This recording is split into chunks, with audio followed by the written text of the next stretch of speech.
आपने मीडिया को बनते और बदलते हुए देखा है। मीडिया का वर्तमान स्थिति आपको क्या लगती है?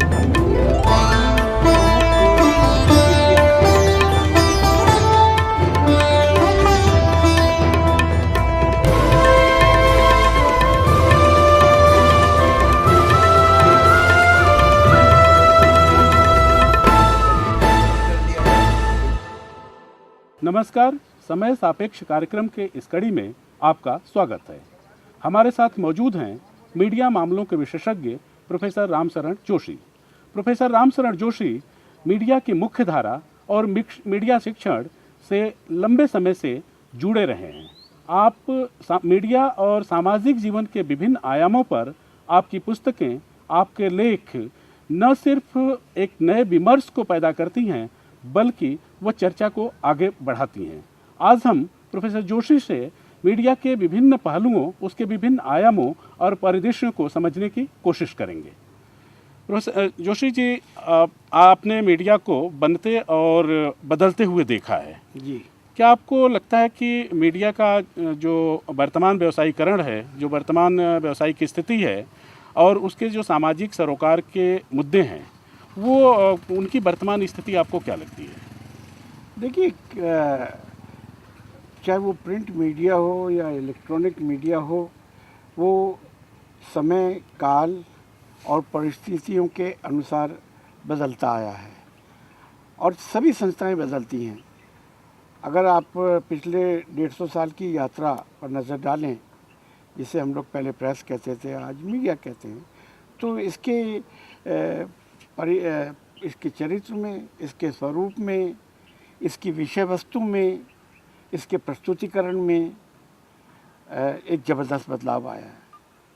यानी मैं कह सकता हूँ कि आज के 40 साल पहले जब मैंने एक पत्रकार के रूप में यात्रा की शुरुआत की थी और आज हम लोग अक्टूबर 2014 में हैं, तो दोनों की मैं कोई तुलना नहीं कर सकता। दोनों में एक बड़ा अंतर है। और जैसा कि आपने कहा कि इसका व्यापारीकरण जो आज देखने को मिल रहा है और बड़ी चर्चा का विषय भी है। मैंने संक्षेप में मैं अपनी बात ये रखना चाहूँगा कि 1780 से लेकर के और 2014 तक भारत का मीडिया, जिसे हम लोग शुरू में प्रेस कहते थे, आज मीडिया कहते हैं, 3 प्रमुख ऐतिहासिक चरणों से गुजरा है। पहला चरण जिसे मैं कहता हूँ एक मिशनवादी पत्रकारिता रही। इसके बाद जब हम लोग 20वीं सदी के मध्य में आ जाते हैं, स्वाधीन भारत हो जाता है, तो एक तरीके का वो युग था जब प्रोफेशनलिज्म था। और प्रोफेशनलिज्म जब होता है तो उसमें प्रोफेशनल होना मैं बुरी बात नहीं मानता। प्रोफेशनल तो होना चाहिए। यानी प्रोफेशनल होने का मतलब ये है कि जिस भी व्यवसाय में आप हों, उसकी जो आधारभूत नैतिकता है, मूल्य है, उसका आप पालन करें। चाहे आप शिक्षक हों, चाहे आप एक डॉक्टर रहें और चाहे आप पत्रकार। तो जिस व्यावसायिक क्षेत्र में आप हैं, उसके नियमों का, उसकी नैतिकता का आप पालन कर रहे हैं, तो इसका मतलब कि आप प्रोफेशनल हैं। मिशन और प्रोफेशनल होने में एक ही अंतर है कि मिशन की जो मिशनवादी पत्रकारिता करते आए हैं, जैसे कि चाहे वो महात्मा गांधी रहे हों, चाहे वो तिलक जी रहे हों या और को रहे हों, वो एक उनके सामने एक सामाजिक, आर्थिक, राजनीतिक लक्ष्य था और समाज के प्रति पूरी तरह समर्पित थे। प्रोफेशन में नैतिकता और मूल्यों को प्रमुख रखते हैं, लेकिन वहाँ पर हम लोग भौतिक अपेक्षाएं भी रहती हैं। लेकिन आज जिसकी आपने शुरू में चर्चा की कि जिस व्यापारीकरण के दौर में हम लोग हैं, यानी जिससे मैं कॉमर्शियलाइजेशन बोलता हूँ, और अगर हम लोग सीधी सरल भाषा में कहें धंधाकरण, तो इसमें प्रोफेशन और कॉमर्शियलाइजेशन में मुख्य जो गुणात्मक अंतर है वो मेरी दृष्टि में उसका है कि इसमें धंधाकरण में आपका जो मुनाफा है, प्रॉफिट है, वो मुख्य हो जाता है। उसमें जो जिस व्यवसाय के जो मापदंड हैं, उसकी जो नैतिकता है, एथिक्स हैं, आचार है, विचार है, वो सब गौण हो जाते हैं। आज जिस युग में भारत की जो पत्रकारिता है, चाहे वो प्रिंट हो, चाहे वो इलेक्ट्रॉनिक हो या दूसरी हो या न्यू मीडिया हो, वो उसके लिए प्रॉफिट प्रमुख हो गया है। और जाहिर है इस जब मुनाफा प्रमुख केंद्र में आ जाता है और दूसरी चीज़ें पृष्ठभूमि में चली जाती हैं और चली भी गई हैं, तो उसकी कीमत चुकानी पड़ती है। और यही वजह है कि आज भारतीय मीडिया की छवि काफ़ी विवादास्पद है। तो इसमें बदलाव की क्या आवश्यकता है, क्या संभावनाएं हैं? देखिए, जहाँ तक बदलाव और उसकी, मैंने जैसा कि शुरू में कहा कि मैं कोई भी चीज़ स्थिर नहीं मानता। जब पहले का काल नहीं रहा तो ये काल भी नहीं रहेगा। हाँ, लेकिन संभावनाएं बहुत हैं और मैं समझता हूँ कि आने वाले समय में इसमें संभावनाएं बढ़ेंगी। और ये संभावनाएं तभी सफल होंगी कि जब एक इस जो कमर्शियलाइज्ड मीडिया है उस पर एक जन दबाव पड़े और इसके लिए एक सोशल ऑडिटिंग हो। जब जितना जन चेतना का विकास होगा, विस्तार होगा और जितना ज़्यादा मीडिया को कटघरे में खड़ा किया जाएगा, जाहिर है उसमें फिर ये सोच प्रबल होगी कि कहीं हम अपने परंपराओं से, अपने कई मूल्यों से गिर तो नहीं गए, कि हमें वापस लाने की ज़रूरत तो नहीं है। और इसीलिए देखिए कई तरह के प्रयोग आज चल रहे हैं। एक ये कह सकते हैं कि सोशल ऑडिटिंग का चल रहा है, आपके सिटीजन जर्नलिज्म की भी बातचीत हो रही है और न्यू मीडिया, और न्यू मीडिया में फिर सोशल मीडिया। अब देखिए ये मीडिया जो नए मीडिया जो आए हैं, जिसमें हम कह सकते हैं साइबर मीडिया, सोशल मीडिया, इसने मीडिया को एक के समक्ष जो प्रतिष्ठानी मीडिया है, यहाँ मीडिया को फिर थोड़ा सा मैं विभाजित करना चाहूँगा, एक प्रतिष्ठानी मीडिया और एक गैर प्रतिष्ठानी मीडिया। तो गैर प्रतिष्ठानी मीडिया ने मीडिया धीरे धीरे प्रतिष्ठानी मीडिया के समक्ष एक चुनौती प्रस्तुत कर रहा है। और इसमें जो सोशल मीडिया हैं, छोटी छोटी मीडिया हैं, इसने बड़ी भूमिका निभा रहे हैं। ये तो खाली भारत में ही नहीं, दूसरी जगह आपने देखा कि कुछ साल, 2-3 साल पहले पश्चिम एशिया के अंदर जिसको बोलते हैं हम बसंत क्रांति या स्प्रिंग रिवॉल्यूशन की जो शुरुआत हुई, जैसे ट्यूनीशिया में, आपके मिस्र में, तो वहाँ पे ये सोशल मीडिया ने बड़ी प्रमुख भूमिका निभाई और उसने सबसे पहले दुनिया को बताया कि ऐसा हुआ। इतना ही नहीं, जैसे न्यूयॉर्क में 9/11 में हुआ, तो वहाँ पे सबसे पहले ये दूसरा जो मीडिया, न्यू मीडिया है, उसने सबसे पहले खबर दी।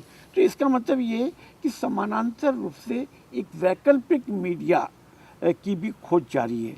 वैकल्पिक मीडिया वैसे अस्तित्व में है, लेकिन इसका विस्तार कैसे किया जाए, इसको और मजबूत कैसे किया जाए, तो इस पर एक गंभीरता से चिंतन मनन हो रहा है और इसके कई पक्ष हैं जो कि आगे चर्चा में आएंगे। जी जोशी जी, मीडिया या पत्रकारों के नियमन को लेकर के, स्वनियमन को लेकर के लगातार बहस होती रही है पीछे लंबे समय से।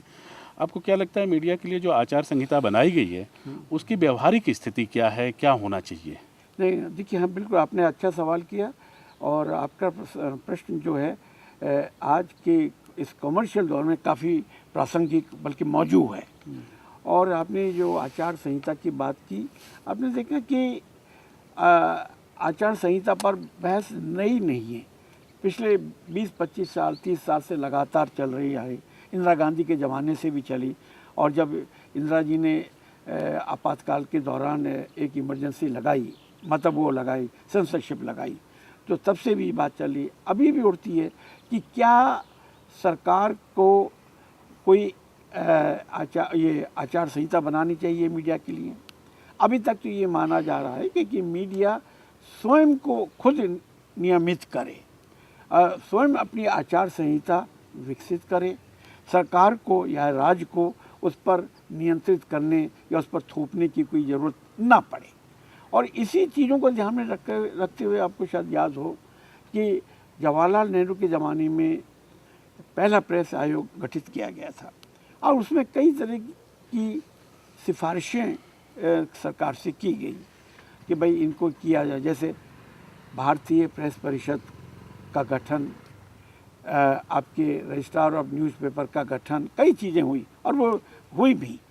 लेकिन जितना उसका ये कह सकते हैं प्रभाव पड़ना चाहिए, उतना नहीं पढ़ा। और उसकी वजह ये कि जैसे प्रेस काउंसिल ऑफ इंडिया, इसको आपने बना तो दिया, अब ये अखबारों को, पत्र पत्रिकाओं को उसको उसकी आलोचना कर सकता है, उसकी भर्त्सना कर सकता है, ये परिषद कर सकती है, लेकिन उसको कोई दंड नहीं दे सकती।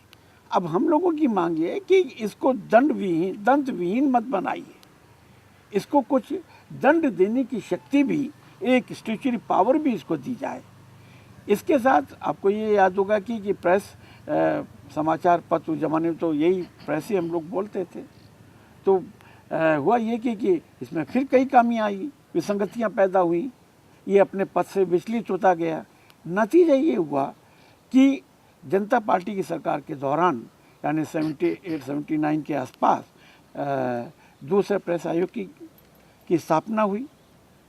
और उसमें जैसे डॉक्टर राजेंद्र माथुर से मिस्टर गिरिलाल जैन जैसे बड़े सीनियर जर्नलिस्ट उसके मेंबर थे।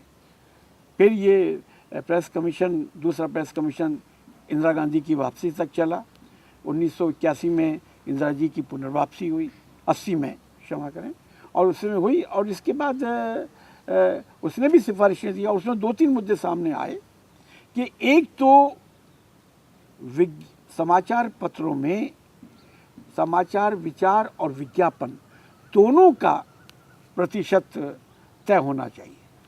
शुरू से ये माना गया कि भाई 60-70% तो आप इसको, समाचार को, विचार को, इनको जगह दें, और 30 या 40% आप विज्ञापनों को जगह दें। लेकिन उसका उल्टा हुआ।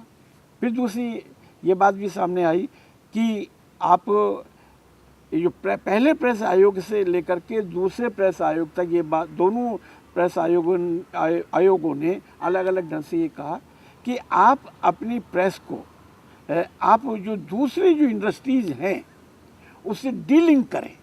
यानी ये कह सकते हैं कि जो मीडियातर जो आपके औद्योगिक धंधे हैं, कल कारखाने हैं, उनसे अलग करें। देखिए, नेहरू जी उस ज़माने में कहा करते थे कि ये झूठ प्रेस है, क्योंकि आपने देखा कि टाइम्स ऑफ इंडिया हो या स्टेट्समैन हो या हिंदुस्तान टाइम्स हो, ये बड़े एकाधिकार घरानों के अखबार हैं। यानी इसमें बिरला, टाटा, आपके डालमिया, जैन, ये सारे, तो जाहिर है इनके दूसरे भी औद्योगिक धंधे हैं। अब जब आपके दूसरे औद्योगिक इकाइयां हैं तो उन उद्योगों के हितों की और लक्ष्यों की पूर्ति के लिए आप अपने अखबारों का इस्तेमाल करते हैं। तो दोनों प्रेस आयोगों में कहा गया कि आप अपने अखबारों को या ऑनरशिप को इससे डीलिंग किया जाए। अब आज के पिछले 10 साल में एक नया आयाम और जुड़ा, और वो आयाम ये जुड़ा कि जब से चैनल आए, मतलब प्राइवेट चैनल्स, तो एक नया क्षेत्र का उद्घाटन हुआ और उसमें क्रॉस ऑनरशिप का एक फिनोमिनन सामने आया। यानी एक ही मालिक वो अखबारों का भी मालिक है और वो चैनलों का भी मालिक है।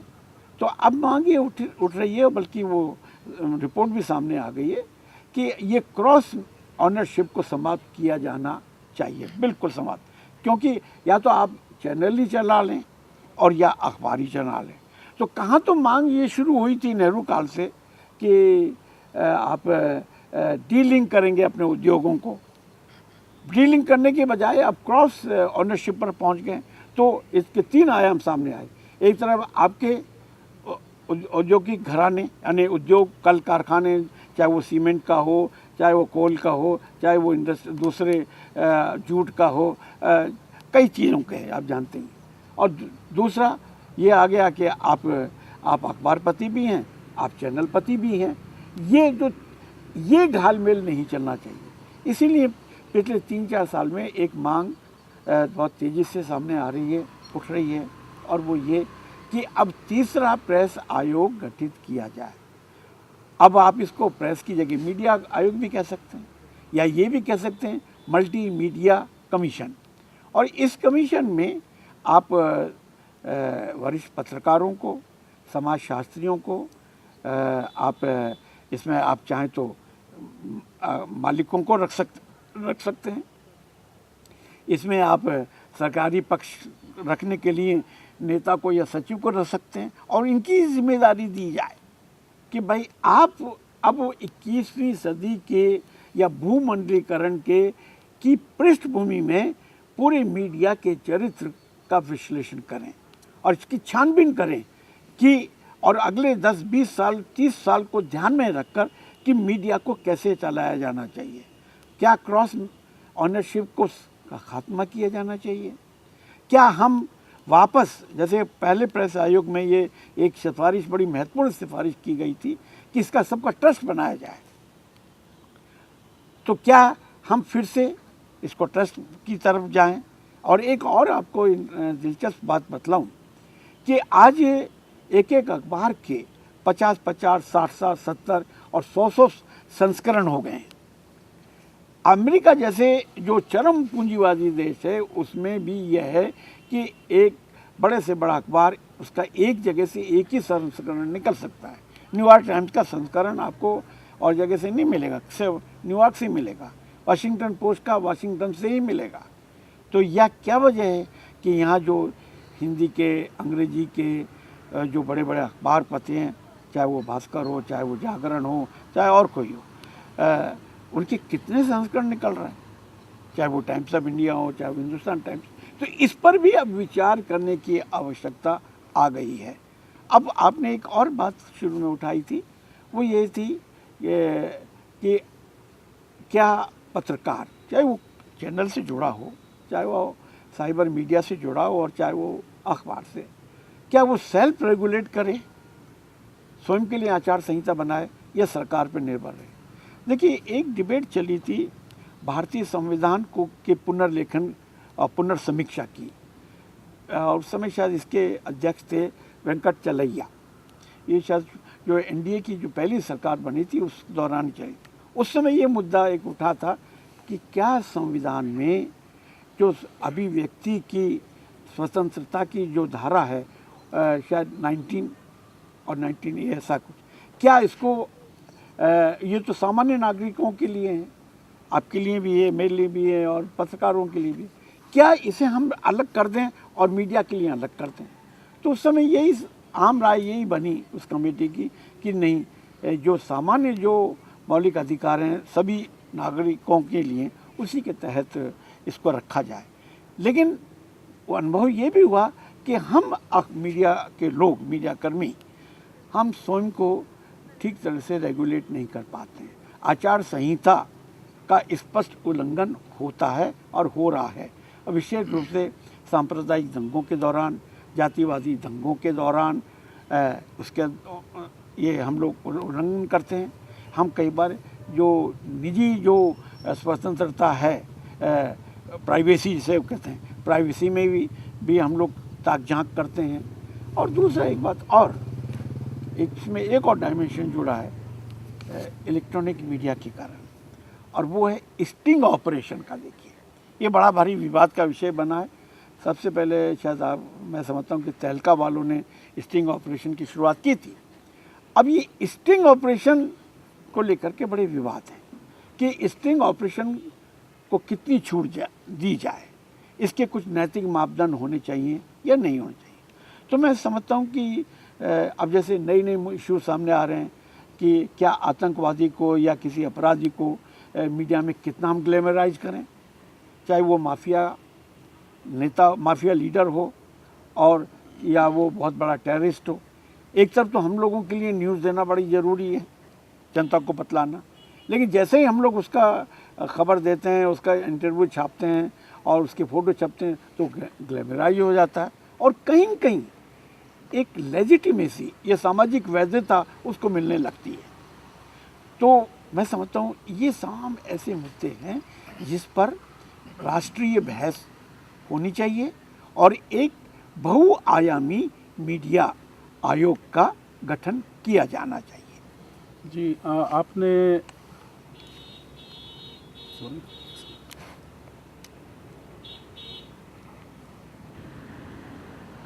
आपने अभी विज्ञापन और कमर्शियल का जिक्र किया। पिछले दिनों, पिछले कुछ वर्षों से इनफैक्ट पेड न्यूज़ चर्चा में काफ़ी रहा है। क्या आपको लगता है इसकी कोई परंपरा अपने पत्रकारिता के अतीत में भी है, दिखती है या? ये आपने अच्छा सवाल उठाया है, क्योंकि 2009 के चुनाव के बाद ये पेड न्यूज़ का जो मसला है वो काफ़ी उछला है और आज इस पर काफ़ी बहस हो रही है कि ये पेड न्यूज़ से क्या पत्रकारिता कितनी प्रभावित हो रही है। देखिए, आपने ये कहा है कि पूछा कि क्या विगत में या अतीत में पेड न्यूज़ जैसी कोई चीज़ रही है या नहीं रही।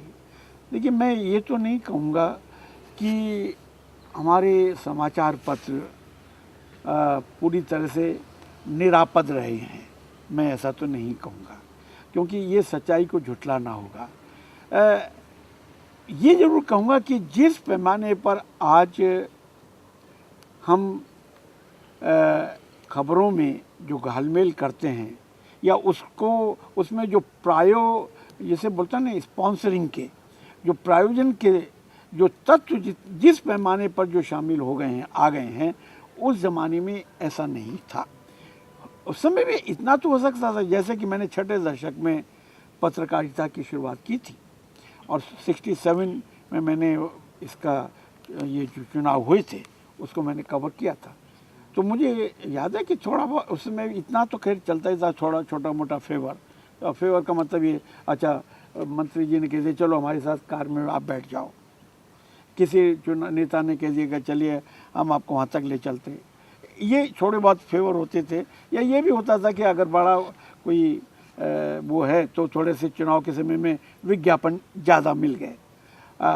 लेकिन जो आज जो पेड न्यूज़ की जो अवधारणा सामने आई है और इसको लेकर चर्चा भी हुई और जिसको प्रेस काउंसिल ऑफ इंडिया ने उस पर विस्तार से चर्चा भी की, बल्कि 70-80 के बीच में ऐसे अखबारों को चिन्हित किया गया, बड़े अखबारों को, कई भाषाओं के अखबारों को, कि जो बिल्कुल जिन्होंने खुले आम पेड न्यूज़ को स्वीकार किया। और कुछ 13-14 नाम तो प्रकाशित भी हुए, कुछ नामों को, अधिक शेष नामों को हाँ परिषद ने अपनी वेबसाइट पे भी रखा। और लेकिन उससे पहले ये भी बात सही है कि हम लोग विशेष परिशिष्ट जरूर निकलवाते रहे। तो एक परोक्ष रूप से पेड न्यूज़ का एक चलता रहा, लेकिन इस समय पेड न्यूज़ का जो कारोबार जो है वो पूरे एक कारोबार के रूप में सामने आ गया। इसी में एक और चीज़ जुड़ गई कि जो पिछले यूपी 2 में आया, वो था लॉबिंग पत्रकारिता। आपने देखा कि मैं नाम लेना जरूरी नहीं समझूंगा, लेकिन उसमें ये कि अब जो बड़े बड़े प्रतिष्ठानीय अखबारों के और चैनलों के जो टॉप के जो लोग थे वो लॉबिंग में पाए गए। लॉबिंग करते कि सब अमुक को मिनिस्टर बनाइए, अमुक को डायरेक्टर बनाइए, अमुक को वो बनाइए, अमुक को वो बनाइए, और इससे बड़े बड़े औद्योगिक घरानों को फ़ायदा हुआ। लेकिन अब तो ये देखने में आ रहा है इस पर कि अब तो पेड न्यूज़ की जगह मुझे तो अब ये लग रहा है कि ये पेड चैनल और पेड प्रेस का ही समय हो गया। यानी कि अब खबर वबर अब नहीं, पूरा अखबार ही पेड हो गया एक तरह से। ये नए जो ये जिस दौर में हम लोग पहुंच गए हैं, इसीलिए मैं ये आपसे कह रहा हूँ कि इस पेड न्यूज़ की सफाई के लिए ज़रूरी है कि हम नया एक मीडिया आयोग बनाएं। जी, तो आपको लगता है कि पेड न्यूज़ पर पूरी तरह से अंकुश नहीं लगाया जा सकता है जो वर्तमान परिदृश्य देखने को मिला उसमें? बिल्कुल, मैं समझता हूँ कि जो इस समय मीडिया की जो स्थिति है और मीडिया की ऑनरशिप का जो चरित्र है, और जो एक तरफ मीडिया, देखिए एक और बात उजागर हुई है पेड न्यूज़ से और लॉबिंग जर्नलिज्म से, और वो ये कि मीडिया, राजसत्ता, नौकरशाही, उद्योगपति और बड़ी वैश्विक पूंजी, ये जो इसमें जो अलायंस हो गया है, गठबंधन जो हो गया है, इस गठबंधन को कैसे तोड़ा जाए, ये एक सब बड़ी प्रमुख चुनौती है। इस गठबंधन को तोड़े बिना आप पेड न्यूज़ का जैसे बोलते हैं ना, एलिमिनेट नहीं कर सकते, उसका उन्मूलन नहीं कर सकते। यानी आपको लगता है कि क्रॉस ओनरशिप पैटर्न जो है या मीडिया एकाधिवाद का जो संदर्भ है, ऐसी स्थिति में पेड न्यूज का संबंध इस व्यवस्था से है। बिल्कुल, इसमें तो खैर ये तो स्थापित हो चुका है कि ये वो तो अब खुलेआम कहने भी लगे। अब देखिए, एक एक बड़े पूंजीपति के पास, यानी जो कॉरपोरेट मालिक है, उसके पास 20-20, 22-22, 15-15 चैनल हैं और साथ में उसके पास न्यूज़पेपर भी है। तो आप बताएं कि ये कैसे लागू होने देंगे?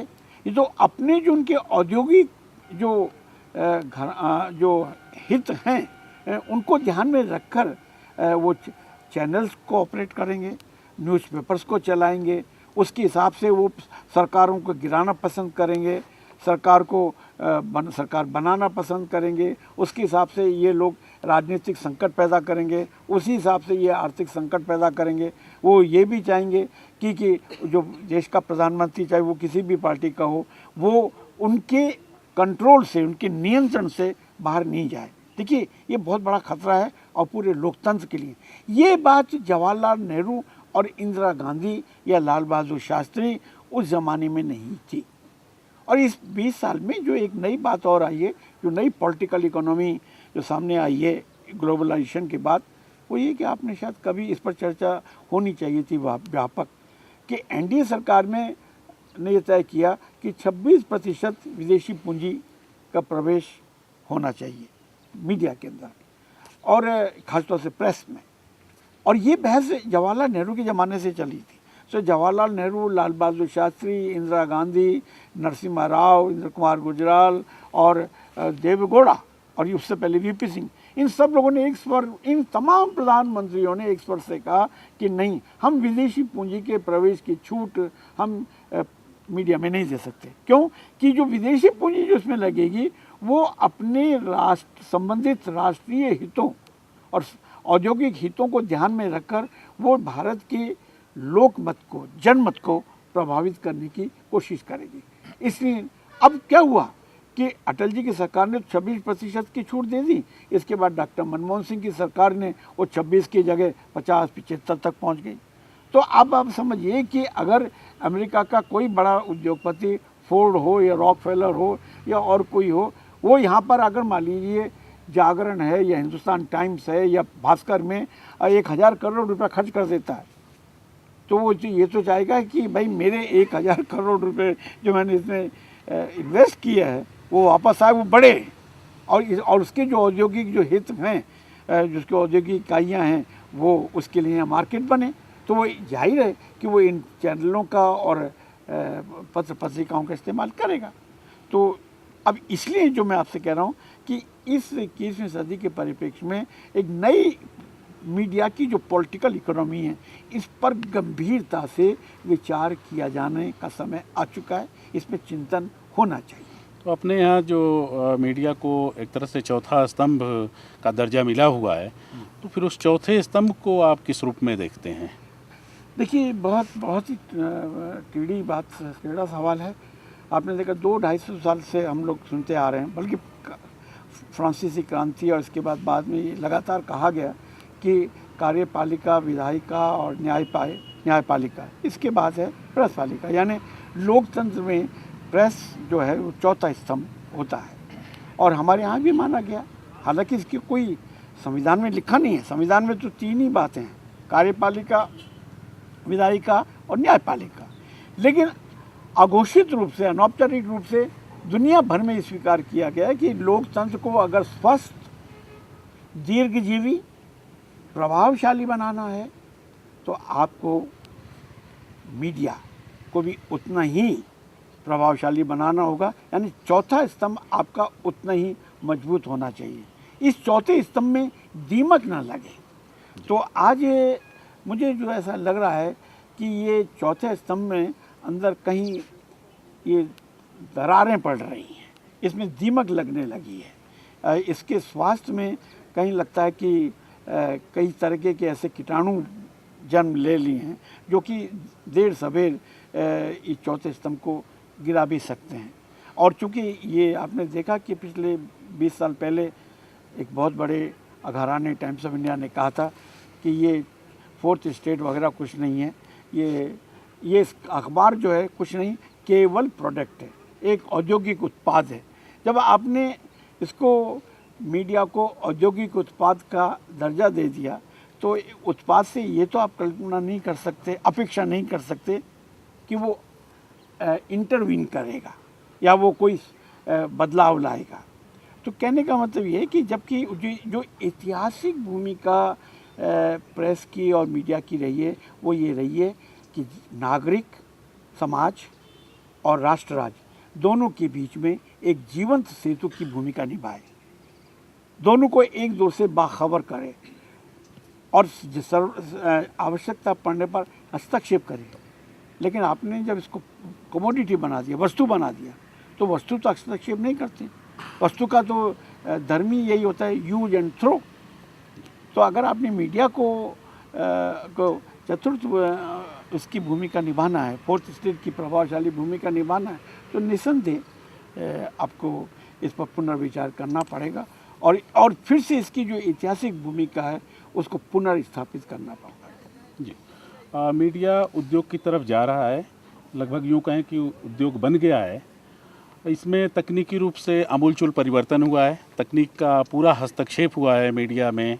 और ऐसे में मीडिया शिक्षण जो पूरे देश में, अपने देश में मीडिया शिक्षण की व्यवस्था है जी, वो अपनी एक आदर्शवादी नैतिकता को लेकर के, पत्रकार की एक परंपरावादी क्या कहेंगे व्यक्तित्व को लेकर के पठन पढ़ाई करने के अपने दायित्व के साथ लगभग अभी भी जुड़ा हुआ है। उसको लगता है कि एक सभ्य समाज और आदर्श देश को बनाने के लिए पत्रकार की एक महती भूमिका होनी चाहिए और रहेगी।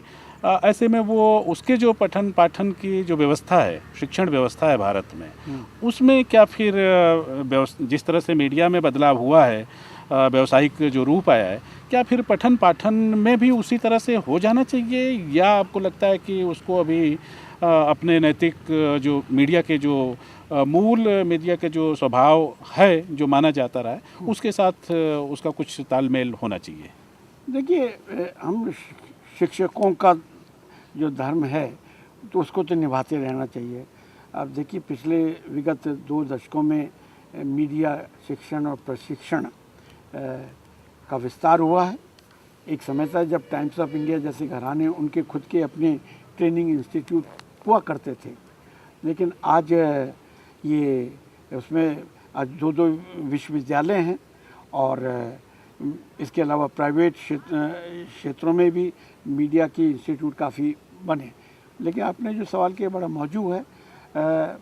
मैं समझता हूँ कि परिवर्तन ये होना चाहिए कि आपका जो मीडिया एजुकेशन जो है उसको उन जो ज़मीनी हकीकत है उससे तो जोड़ना तो पड़ेगा। आमतौर पर ये शिकायत ये रहती है कि जो मीडिया कॉलेजों से जो निकलते हैं कि भाई ये ठीक है, थ्योरेटिकली बहुत मजबूत होते हैं, साउंड होते हैं, लेकिन व्यावहारिक दृष्टि से उनमें वो अनुभव की कमी होती है। जब वो डेस्क पे बैठते हैं या फील्ड में जाते हैं तो कैसे एक अच्छी रिपोर्ट बनाई जाए, कैसे अच्छे ढंग से एक फीचर ये लेख लिखा जाए। तो मैं समझता हूँ कि हमें, जैसे कि मेडिकल कॉलेज आपने देखा होगा कि हर एक मेडिकल कॉलेज को किसी हॉस्पिटल से जोड़ दिया जाता है। तो क्या अगर हम लोग इसमें थोड़ा सा बदलाव ला सकें, 50% थ्योरी, मैं ये मानता हूँ कि 50% थ्योरी और 50% प्रैक्टिकल, इन दोनों में अगर हम लोग सामंजस्य ला सकें तो, और प्रैक्टिकल के प्रतिशत को थोड़ा बढ़ा सकें, तो मैं समझता हूँ कि हम अपनी जो मीडिया एजुकेशन है उसको और बना सकेंगे, सार्थक बना सकेंगे।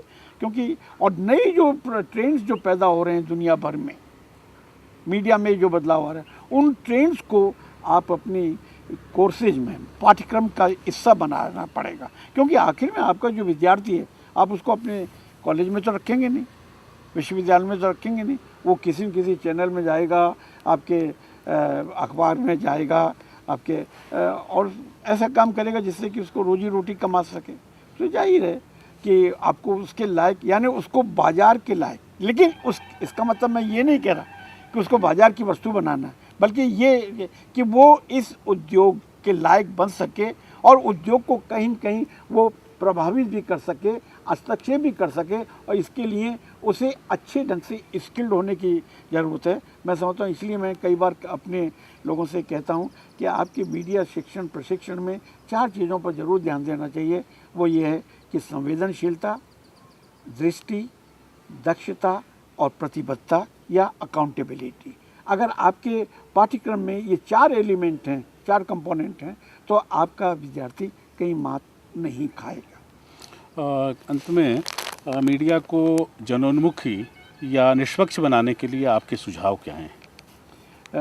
देखिए, जैसे कि मैंने तो एक तो यही कहा है कि शुरू में ये अभी 4 एलिमेंट आपको गिना है, 4 तत्व, वो अगर इन 4 का भी अगर आप पालन करें तो उससे आप काफ़ी हद तक आप जनोन्मुखी या जनता के करीब जा सकते हैं। मैं याद रखिए, मैं फिर पुनः ये स्पष्ट कर रहा हूँ कि आप मिशनवादी पत्रकारिता का युग नहीं रहा है। युग है तो आप प्रोफेशनल बनिए, एक ईमानदार, सत्यनिष्ठ, जिम्मेदार प्रोफेशनल बनेंगे। अगर आप प्रोफेशनल हैं तो जनता, जिसे आपने कहा जनता की तरफ जनोन्मुखी, अब स्वतः होते चले जाएंगे। आप कोई खबर फाइल करते हैं या एंकरिंग करते हैं तो उस समय जाहिर है कि आपको एक व्यापक समाज का, आपके जनता का, दर्शकों का, इस सब के हितों को ध्यान में रखना पड़ेगा, ना कि केवल टीआरपी का या सर्कुलेशन का। तो सर्कुलेशन और टीआरपी के ठीक है, हित बोझ भी ज़रूरी हैं, लेकिन वो आपकी जो बुनियादी जिम्मेदारी है जन समाज के प्रति और देश के प्रति, उस पर वो हावी नहीं होनी चाहिए।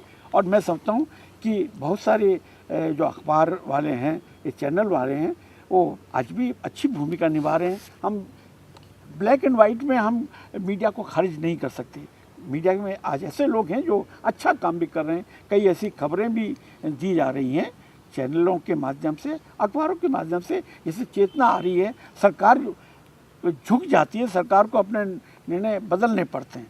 तो इसलिए मैं समझता हूँ कि ये यहाँ ही शिक्षण प्रशिक्षण भी इसलिए भी ज़रूरी है कि आप अपने अध्यापकों के माध्यम से उनमें वो इतिहास की भी याद दिलाएं कि आपकी पूर्वज ने, पहले की पीढ़ियों ने क्या क्या भूमिका निभाई थी।